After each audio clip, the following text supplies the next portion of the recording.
प्यारे विद्यार्थियों, online study में आपका आज पुनः स्वागत है। विद्यार्थियों, क्षितिज भाग 2 में पाठ 12 यानी गद्यों का तीसरा पाठ, दूसरा पाठ बाल गोविंद भगत पढ़ा था, तीसरा पाठ है लखनवी अंदाज।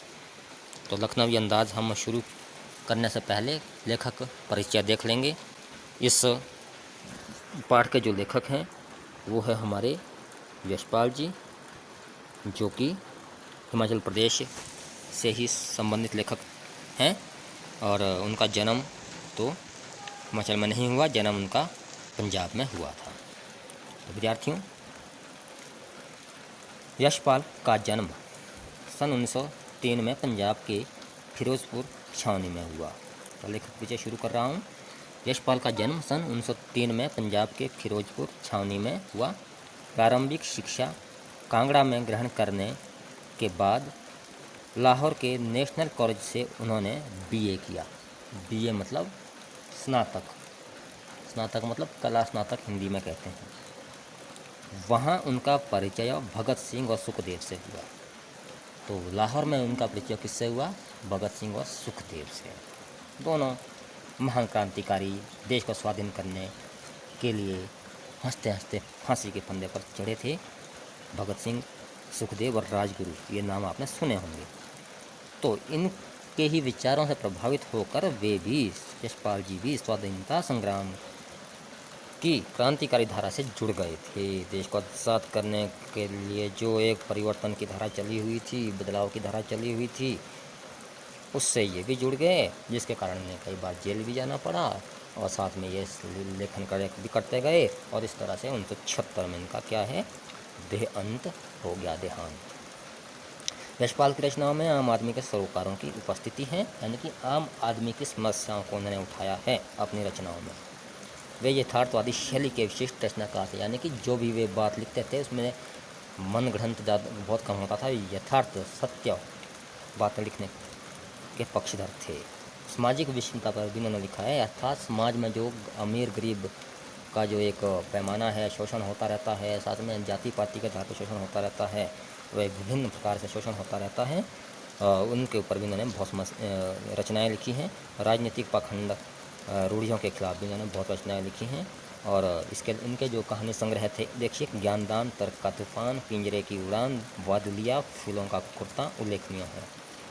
देखिए, उनका झूठा सच उपन्यास, यानी कि उन्होंने उपन्यास बहुत सारे उपन्यास लिखे हैं और इनका झूठा सच उपन्यास जो है वे देश विभाजन की त्रासदी, देश जो विभाजन हुआ हमारा उस वक्त, विभाजन मतलब देश के जब दो टुकड़े हुए, भारत और पाकिस्तान जब बने, उस समय जो खून खराबा हुआ, उस त्रासदी को, उस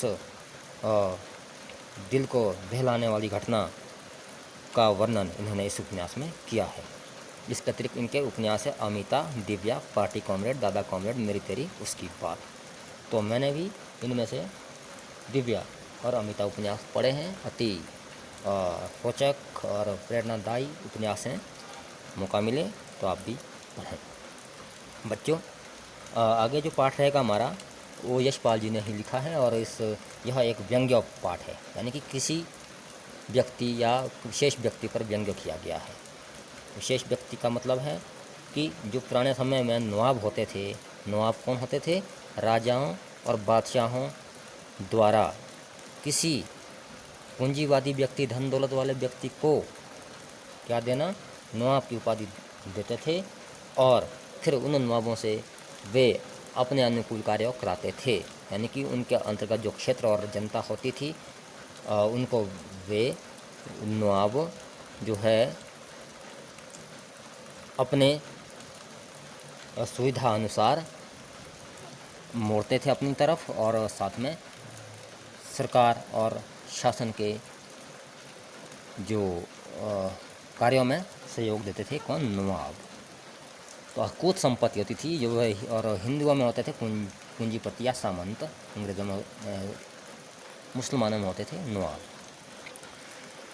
तो बच्चों, या ऐसे ही नवाब की यहाँ कहानी है, जो कि देश आज़ाद भी हो गया है तो फिर भी ऐसे लोग जो है जिनसे नवाबी भी छीन गई है, बादशाही राज भी छीन गई है, राजा वगैरह के राज भी ख़त्म हो गए। अब क्या है, लोकतंत्र का जो ज़माना है, उस लोकतंत्र के ज़माने में भी जबकि अब इनके हाथ में कोई राजपाट नहीं, किसके, नवाबों के हाथ में कोई राजपाट नहीं है, राजा लोग नहीं होते, फिर भी कुछ लोग उनके ख़ानदान के आज भी नवाबी ठाट, नवाबी अकड़ दिखाते हैं। ठीक है, और अपने पहनने में भी, उठने बैठने में, खाने पीने में भी वे अपना एक विशिष्ट व्यवहार दिखाने की कोशिश करते हैं आम जनता के सामने। उसी पर यहाँ पे व्यंग्य किया है। व्यंग्य किससे किया है कि लेखक भी एक ट्रेन से जा रहे थे और उसी ट्रेन में उनका सामना होता है नवाब जी से। ठीक है, और उनके व्यवहार को देखकर, उनका व्यवहार को देखकर एक खीरे की जो घटना है, खीरे की घटना के माध्यम से, खीरा तो आप जानते हैं जो आजकल भी उगा हुआ है, आप खा रहे होंगे नमक लगा के बढ़िया, तो यहाँ भी आप कुछ नमक मिर्च लगा के ही खीरा खाएंगे इस पाठ में, जिसके माध्यम से जो है आप एक नवाब की अकड़ और उसके दिखावे को यशपाल के माध्यम से यहाँ पढ़ेंगे। तो यूँ तो यशपाल ने लखनवी अंदाज व्यंग्य यह साबित करने के लिए लिखा था कि बिना कथ्य के कहानी नहीं लिखी जा सकती, परंतु एक स्वतंत्र रचना के रूप में इस रचना को पढ़ा जा सकता है। यशपाल उस पतनशील सामंती वर्ग पर कटाक्ष करते हैं। ये देखिए, यशपाल जो है उस पतनशील, यानी कि पतन हो चुका है, अब वो नवाबी राज नहीं रहा है, फिर भी उनकी जो है दिखावा है, वे ऐसा ही दिखावा करते हैं, वे भी जैसे मानो वो अपने आपको बहुत बड़े नवाब हो, मगर वे वास्तविकता से बोलते हैं बिल्कुल बेखबर है। सच्चाई ये नहीं है, अब वो नवाबी जो ज़माना नहीं है, अब लोकतंत्र का ज़माना है। इसीलिए थोड़ा सा सभी को एक समान जो अधिकार है जीने के, आगे बढ़ने के, उसकी ओर उन्हें खबर होनी चाहिए। ठीक है, ऐसा यहाँ पे यशपाल जी कहना चाह रहे हैं इस पाठ के माध्यम से। तो लखनवी अंदाज शुरू करते हैं पाठ को। मुफस्सिल की पैसेंजर ट्रेन चल पड़ने को उतावली से फुंकार भरी थी, यानी कि लखनऊ के किसी शहर की बात है। ठीक है, वहाँ से उस शहर के आसपास के जो गांव थे, उस गांव के लिए ट्रेन चलने को तैयार थी। तो शहर के मध्य भाग से या मध्य क्षेत्र से आसपास के गांव को ढोने वाली, ले जाने वाली सवारियों वाली ट्रेन को मुफस्सिल की ट्रेन कहते हैं। तो वो भी बोलते हैं आसपास जाने के लिए तैयार थी। ठीक है, आराम से सेकंड क्लास में जाने के लिए दाम अधिक लगते थे। तो बोलते हैं अगर ट्रेन में किसी ने आराम से जाना, सफ़र करना है, तो कम से कम वो सेकंड क्लास का टिकट तो ले ले। यानी कि ट्रेन में डिब्बे होते हैं, फर्स्ट क्लास डिब्बा जिसमें बहुत अधिक सुविधाएं होती है, सेकंड क्लास के डिब्बे में कुछ कम सुविधाएं होती है, और तीसरा होता है जनरल डिब्बे। ठीक है, तो सेकंड क्लास के में जाने के लिए दाम अधिक लगते थे, किराया अधिक लगता था। दूर तो जाना नहीं था, बोलते आसपास ही तो जाना था, क्योंकि ट्रेन तो आसपास तक ही जाती थी, तो आसपास ही जाना होगा। लोकल स्टेशन का कोई व्यक्ति थे वो नवाब भी, तो यशपाल जी भी जा रहे थे उसी ट्रेन से अपने किसी काम से। तो भीड़ से बचकर एकांत में नई कहानी के संबंध में सोच सकने और खिड़की से प्राकृतिक दृश्य देख सकने के लिए टिकट सेकंड क्लास का ही ले लिया। तो बोलते मैंने भी क्या किया कि चलो मैं भी भीड़ वाला जो डिब्बा था होता जनरल डिब्बा, उसमें ना बैठकर मैं भी सेकंड क्लास का डिब्बे का टिकट लूँ। लिया भी उन्होंने, फिर उसमें बैठ सकने के लिए उसमें बैठ गए, और वहाँ से बोलते हैं मैं आसपास के प्राकृतिक दृश्य को भी देखूंगा और अपने लिए कुछ और रचना लिखने के लिए कोई विचार विमर्श या कल्पना करता रहूँगा, सोचता रहूँगा। ठीक है, गाड़ी छूट रही थी, मतलब गाड़ी तो तैयार थी, रेलगाड़ी। सेकंड क्लास के एक छोटे डिब्बे को खाली समझकर बोलते हैं, टिकट काटने के पश्चात उस डिब्बे को खाली समझकर ट्रेन जो है चल ही पड़ी थी। चलते चलते बोलते मैं भी ज़रा दौड़कर उसमें चढ़ गया, और अनुमान के प्रतिकूल, मेरा अनुमान बोलते प्रतिकूल निकला, गलत निकला, उल्टा निकला कि डिब्बा खाली नहीं था, यानी कि वो निर्जन नहीं था, खाली नहीं था, उसमें तो कोई जन बैठा हुआ था, व्यक्ति बैठा हुआ था या बैठे हुए थे। ठीक है, एक बर्थ पर लखनऊ की नवाबी नस्ल के, बोलते एक बर्थ पर, बर्थ का मतलब यहाँ पे सीट है, वो सीट सोने के लिए भी होती है और बैठने के लिए भी होती है। एक बर्थ पर नवाबी नस्ल के एक सफ़ेद पोश, यानी कि एक बर्थ पर एक नवाबी नस्ल के, यानी कि नवाब ख़ानदान के एक सफ़ेद पोश, यानी कि सफ़ेद कपड़े पहने हुए सज्जन बहुत सुविधा से पालथी मारकर बैठे हुए थे, चौकड़ी मार के मान के चलो आप। सामने 2 ताजे चिकने खीरे उसने तौलिए पर रखे थे। डिब्बे में हमें या हमारे अचानक चढ़ जाने से सज्जन की आंखों में ऐसा लगा कि जैसे उसके एकांत में जो चिंतन वो कर रहे थे बैठे बैठे, उसमें कोई बाधा हमने डाल दी हो, जिससे कि उनके चेहरे पर साफ असंतोष दिखाई दे रहा था। तो सोचा हो सकता है यह भी कहानी के लिए सूझ की चिंता में हो या खीरा जैसी अपदार्थ वस्तु का शौक करते देखे जाने के संकोच में हो। तो फिर मैंने उनका इस संतोष को देखकर, असंतोष को देखकर सोचा कि भाई शायद बोलते मैंने इसके सफ़र में क्या है, इसके एकांत में क्या डाल दी है, बाधा डाल दी है। और हो सकता है ये भी कि किसी न किसी कहानी के बारे में सोच रहे होंगे, या फिर सामने रखे खाने के लिए जो खीरे थे, ठीक है, अब उनको मेरे जैसे सामान्य व्यक्ति ने देख लिया है, कौन लेखक कह रहा है, तो हो सकता है कि अब उसके मन में ऐसा विचार आया है कि भाई जो ये एक असामान्य जो वस्तु है खाने की, कोई ख़ास चीज़ नहीं खाने के लिए, खीरा एक सामान्य सी चीज़ है, तो बोलते इसको अब इस व्यक्ति ने देख लिया है, तो अब वे अपने आप को शर्मिंदा सा महसूस कर रहा है। कौन कर रहा था? वो नवाब साहब ने संगति के लिए उत्साह नहीं दिखाया। तो देखा मैंने कि इस नवाब साहब ने मुझसे कोई मेल मिलाप करने के लिए कोई व्यवहार नहीं किया, कोई बातचीत नहीं की, जान पहचान परिचय वाली कोई बात नहीं की। हमने भी फिर उनके सामने वाली बर्थ में बैठकर, सीट पर बैठकर, हमने भी उनके सामने वाली सीट पर बैठकर आत्मसम्मान में आंखें चुरा ली। अर्थात हमने भी अपने सम्मान अपने पास रखते हुए वो अपने उसके सामने वाली बर्थ पे बैठे और बिना बात किए हुए हम भी चल पड़े। यानी कि हम भी क्यों इससे बात करें जब ये बात नहीं करना चाह रहा। तो खाली बैठे कल्पना करते रहने की पुरानी आदत है।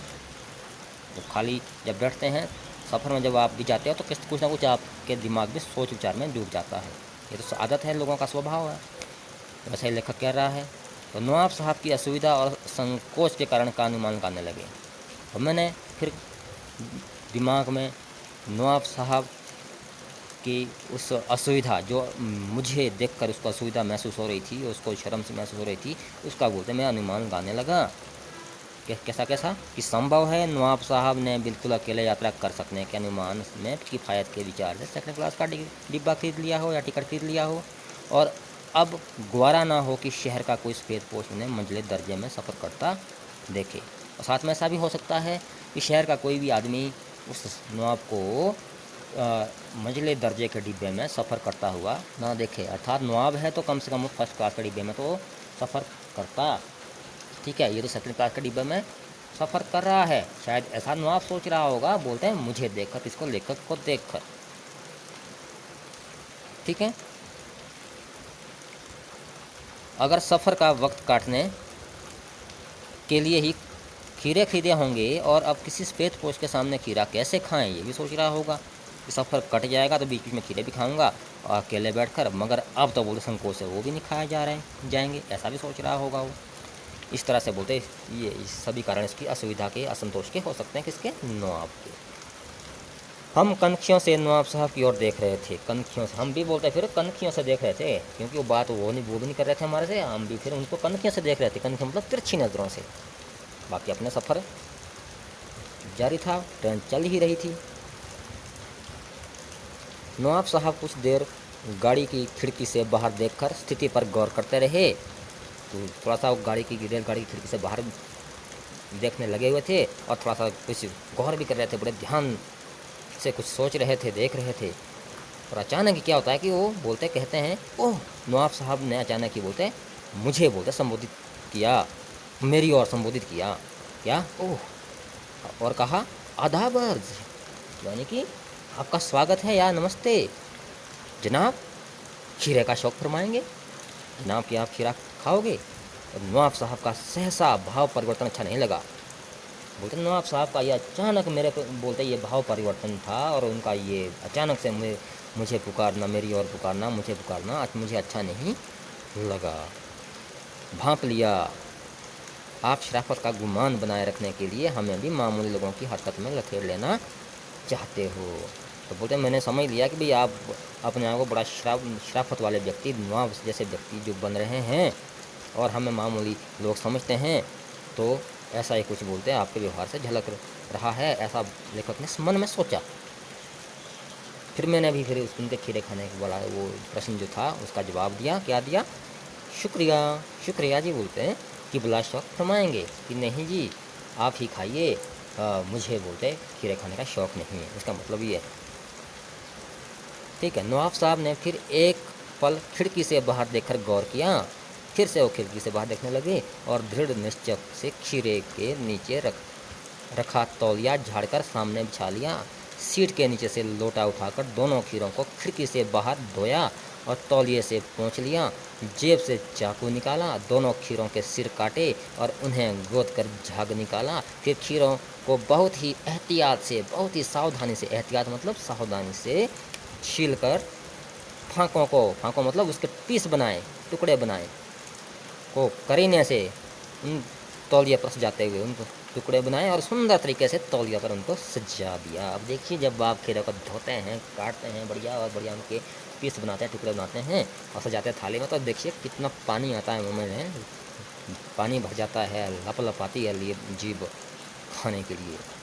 इस वक्त भी ऐसा ही लग रहा होगा आपको बच्चों। लखनऊ स्टेशन पर खीरा बेचने वाले खीरे के इस्तेमाल का तरीका जानते हैं। खीरा, तो देखिए लखनऊ स्टेशन की ही बात थी ये, ध्यान रखें। अभी तक का जितना वर्णन है लखनऊ स्टेशन का ही है ये। वहाँ से ही ट्रेन जा रही थी आसपास के गांव को।